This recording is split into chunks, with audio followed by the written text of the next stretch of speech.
Welcome to চিজনৱেৰ। মই আমাৰ সমাজত আনাচি কানাচিত ঘূৰি ফুৰা সাধাৰণ বহুগৰাকী মহিলাৰ দৰে এজন গৃহিণী আছিলোঁ, যাৰ দিনৰ এটাই কাম আছিল ঘৰৰ কাম কৰা আৰু আজৰি সময়ত অলপমান বহি কাৰোবাৰ লগত কথা পতা, টিভি চোৱা বা মোবাইলত কিবা বিচাৰি ফুৰা।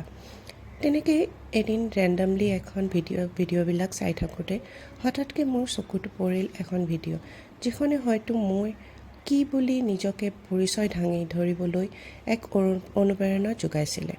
তাত মই এগৰাকী মহিলাক দেখা পাইছিলোঁ, যিগৰাকীয়ে নিজৰ জীৱনৰ আৰম্ভণি কৰিছিল কেইখনমান কাপোৰ মোনাত লৈ মানুহৰ ঘৰে ঘৰে গৈ সেই কাপোৰবিলাক বিক্ৰী কৰিছিল আৰু নিজৰ উপাৰ্জন অৰ্জন কৰিছিল।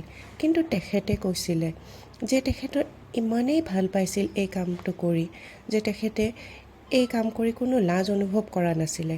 তেখেতে লাহে লাহে এই কামটো কৰি এতিয়া এজন সফল হ'লচেলাৰ ব্যৱসায়ী হৈ উঠিছে। তেখেতে এতিয়া ইউটিউব চেনেল কৰে, য'ত তেখেতে কিভাৱে কষ্ট কৰি নিজকে প্ৰতিষ্ঠিত কৰিছিল তাৰ বিষয়ে সকলোকে জনায়। আৰু এই ভিডিঅ'টো চোৱাৰ পিছতে মোৰ মনতো ভাব আহিল যে ময়ো কিবা এটা কৰোঁ। কিন্তু মই বহুখিনিয়ে ভাবিলোঁ যে আমি গৃহিণীসকলে ৰন্ধা বঢ়া ঘৰৰ কামটো খুব ভালেই জানো।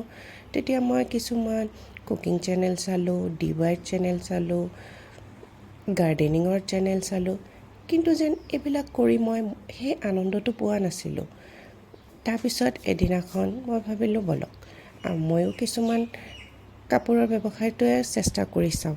আৰু সঁচাকৈ কেইযোৰমান কাপোৰ কিনি আনি যেতিয়া মই মোৰ বান্ধৱীসকলক বা মোৰ চিনাকি মানুহক দেখালোঁ, এইবিলাকৰ বিষয়ে জনালোঁ, তেতিয়া যেন তেখেতসকলেও মোক বহুতো অনুপ্ৰাণিত কৰিলে আৰু মোৰ কাপোৰখিনিও লাহে লাহে বিক্ৰী হ'বলৈ ধৰিলে। তাৰপিছত মই আকৌ নতুনকৈ ইনভেণ্টৰী আনিলোঁ আৰু এতিয়া এই কৰি মোৰ বহুতেই কাষ্টমাৰ হ'ল, মোৰ ব্যৱসায়ো ধুনীয়াকৈ চলি গৈ আছে। এতিয়া ময়ো সৰু সুৰা এখন হ'লচেলো কৰোঁ, ৰিটেইলো কৰোঁ। আৰু কেনেকৈ মই আৰু আগুৱাই আহিছোঁ, কি কৰিছোঁ, সেইবিলাকৰ বিষয়ে মোৰ আগৰ ভিডিঅ'বিলাকতো মই আপোনালোকক জনাম।